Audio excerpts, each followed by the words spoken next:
আগে জানতে চাই যে ভাই বিশ্বকাপ আর মাত্র ২০ দিনও বাকি নেই, কিন্তু এখনো খেলা দেখা যাবে কিভাবে? আপনার মন্ত্রণালয় কি করবে? কোনো চমক রাখতেছেন কিনা?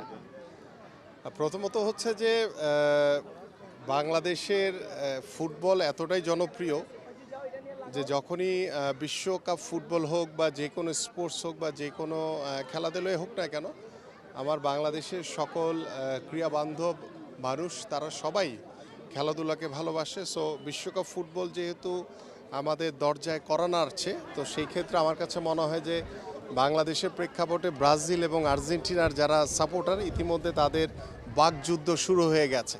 সো বাকযুদ্ধ শুরু হয়ে গেছে, সো দ্যাট এটা ঘরের ভিতরেই ফুটবল বিশ্বকাপ নিয়ে অনেক যুদ্ধ হবে, অনেক আলোচনা হবে।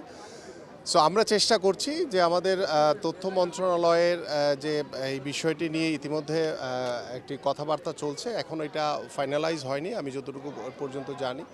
সো আমরা অপেক্ষা করছি যে আসলে বাংলাদেশের মানুষ ডেফিনেটলি, আমরা তো আমাদের টিভি বা অন্যান্য চ্যানেলের মাধ্যমে ইনশাল্লাহ বাংলাদেশের মানুষ খেলা দেখবে। সো ওয়েট করছি আমরা যে এখন পর্যন্ত আসলে আমরা স্পোর্টস মিনিস্ট্রি থেকে আমরা একটি পরিকল্পনা রয়েছে আমাদের, যে আমরা প্রত্যেকটি জেলায় আমরা বড় স্ক্রিনে খেলা দেখানোর, বাট এখানে একটি বড় সমস্যা হয়ে গেছে যে টাইমিংয়ের জন্য আমরা এখনও বিষয়টি নিয়ে চিন্তা করছি, এখনও ফাইনালাইজ করিনি আমরা। তো আমাদের অগ্রাধিকার ছিল হচ্ছে কোলম্যান, তো সেখানে তো এজেন্টের একটু জটিলতার কারণে সেটি হয়নি।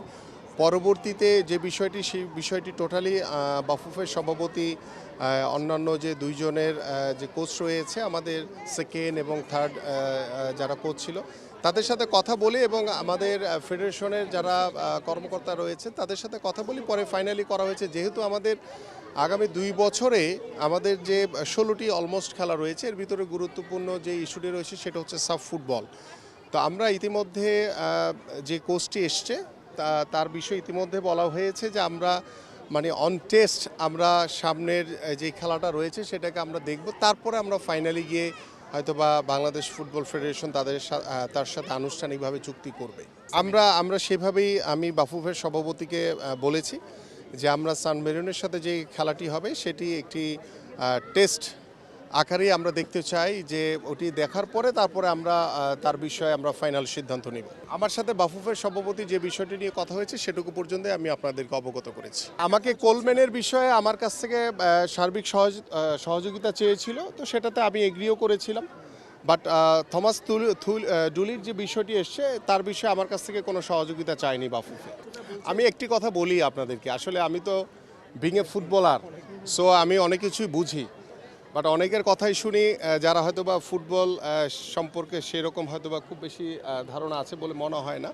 বাট আমার কাছে মনে হচ্ছে যে বাংলাদেশের যে প্রেক্ষাপট, সেই প্রেক্ষাপটে আমাদের যে কোচটি এসছে তাকে আমরা যেহেতু পরীক্ষামূলকভাবে দেখছি, সো দ্যাট আমরা সেই পরীক্ষামূলকভাবে তাকে যাচাই বাছাই করি। পরবর্তীতে আমরা ইতিমধ্যে আমাদের বাফুফের সভাপতিকে বলা হয়েছে যে আপনারা খোঁজ করতে থাকেন, যে এর চেয়েও যদি বেটার আমরা ভবিষ্যতে কাউকে পাই তাকে যাতে আমরা দ্রুত সময়ের ভিতরে আনা যায় কিনা সে বিষয়ে অলরেডি একটা নির্দেশনা দেওয়া হয়েছে। বাট এখানে আমাদের স্পোর্টস মিনিস্ট্রির সাথে বাফুফের কোনো গ্যাপ নেই।